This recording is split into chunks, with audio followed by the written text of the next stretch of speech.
చాలా విషయాలు ఉన్నాయి, కానీ ఈరోజు ప్రత్యేకంగా 3 అంశాల గురించి మాట్లాడేదానికి మీ ముందుకు విజయవాడలో రావడం జరిగింది. మొదటిది అంబేద్కర్, రెండవది ఈ 75 సంవత్సరాల్లో స్వతంత్రం వచ్చిన తర్వాత ఎప్పుడూ జరగనటువంటి 500 కోట్ల అవినీతి. నేను వినలేదు, 500 కోట్ల అవినీతి. మూడవది మాదిగా వర్గీకరణ. నేను నిన్న ఢిల్లీలో ఉన్నాను. గత 40 సంవత్సరాలుగా నాకు అలవాటు అంబేద్కర్ డే రోజు పార్లమెంట్లో అంబేద్కర్ విగ్రహానికి పువ్వులు పెట్టడం నాకు అలవాటు. కారణం, అంబేద్కర్ భార్య నన్ను రాజకీయాల్లోకి తీసుకొని వచ్చింది 1984లో. దాదాపు 40 సంవత్సరాలు పూర్తి అయిపోయాయి.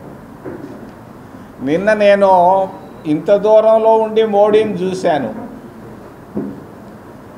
మిగిలిన నాయకులను కూడా దగ్గరుండి చూశాను. కొన్ని హిందూలో ఈరోజు ఫోటోల్లో కూడా వచ్చింది నా ఫోటో. అంబేద్కర్కి నిన్న ఒక ఆయన నిలబడి పూజ చేస్తున్నాడు. పూజ వెంకటేశ్వర్ల స్వామి దగ్గర పోతే పూజ చేస్తుంటే నేను చూశాను. నిన్న ఒక మోడీ గారు అంబేద్కర్ కాళ్ళు పట్టుకొని పూజ చేయడం నేను చూశాను, పువ్వులు పెట్టడం చూశాను, మిగిలిన నాయకుల్ని చూశాను.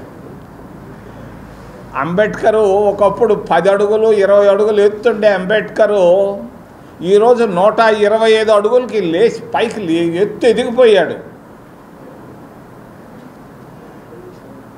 మరి ఈరోజు ఒక పేపర్ చూశాను, మొత్తం అంబేద్కరే. నేను నవ్వుకున్నాను.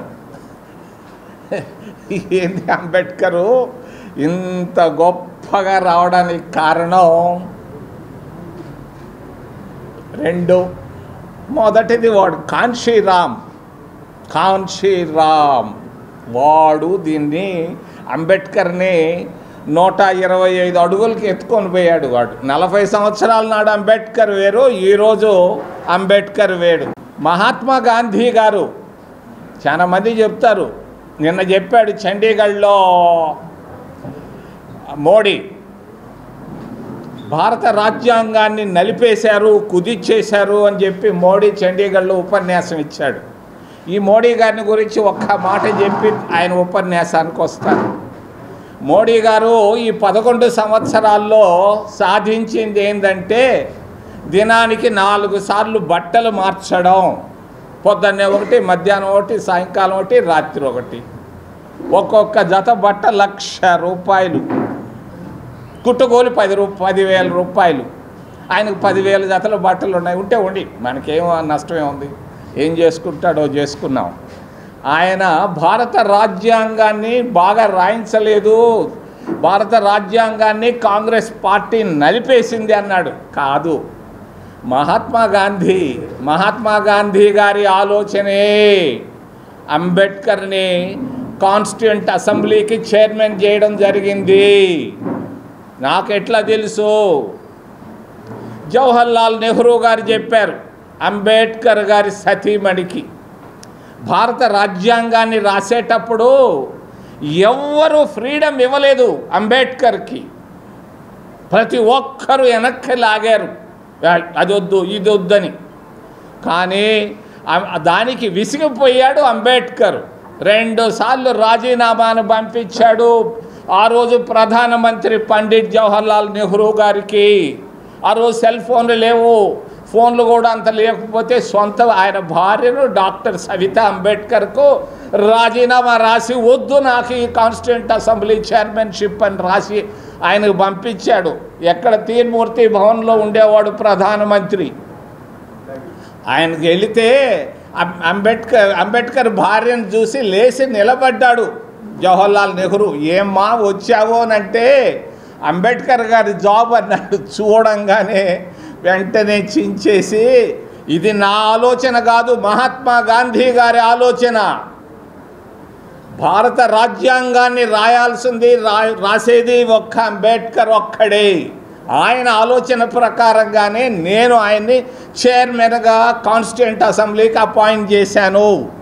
ఎట్టి పరిస్థితుల్లో మేము ఒప్పుకోము అని అంటే అంబేద్కర్ భార్య చెప్పింది, మీ మెంబర్లు అందరూ ఉన్నారు కదయ్యా, ఆయనకు ఫ్రీడమ్ ఇవ్వటం లేదు, కాళ్ళు చేతులు కట్టేస్తున్నారు అని అంటే, అది నేను చూసుకుంటానమ్మా, మీరు రాయండి, మీ అంబేద్కర్ గారు రాసిన దాన్ని నేను అప్రూవ్ చేయించే బాధ్యత ప్రధానమంత్రిగా నేను తీసుకుంటాను అని చెప్పితే ఆయన మళ్ళా దాన్ని వెనక్కి తీసుకొని 2 రోజుల తర్వాత అంబేద్కర్ మళ్ళా కాన్స్టిట్యూంట్ అసెంబ్లీకి వెళ్ళాడు. ఆ విధంగా 2 సార్లు అంబేద్కర్ రాజీనామా చేశాడు. మరి అటువంటి భారత రాజ్యాంగంలో ఈరోజు చక్కగా ప్రపంచంలో ఎక్కడ లేనటువంటి రాజ్యాంగం భారత రాజ్యాంగం. అమెరికా లేదు, రష్యాలో లేదు, చైనాలో లేదు, బ్రిటన్లో లేదు. అంత గొప్ప రాజ్యాంగాన్ని రాసినటువంటి మహా మేధావి డాక్టర్ బిఆర్ అంబేద్కర్. అంబేద్కర్ని గురించి చాలామందికి తెలియదు. చంద్రబాబు నాయుడు నిన్న గుడిసెల్లో పోయి చూస్తున్నాడు. నేను చెప్తున్నాను, అంబేద్కర్ గారి నిజాయితీ భారతదేశంలో ఎవరికి ఉందో లేదో, నెహ్రూ, గాంధీలు, పటేల్ ఉంటే ఉండొచ్చు. మరి అంబేద్కర్ గారి నిజాయితీ నేను ఒక్కటి చెప్తున్నాను.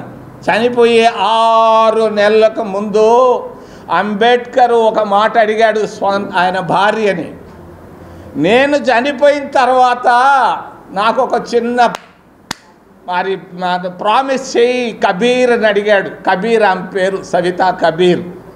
ఏంది అని అడిగితే, నేను చనిపోయిన తర్వాత నువ్వు ఎక్కడికి వెళ్ళి తల దించను చేయి దించనని ప్రామిస్ చేయమని అడిగారు.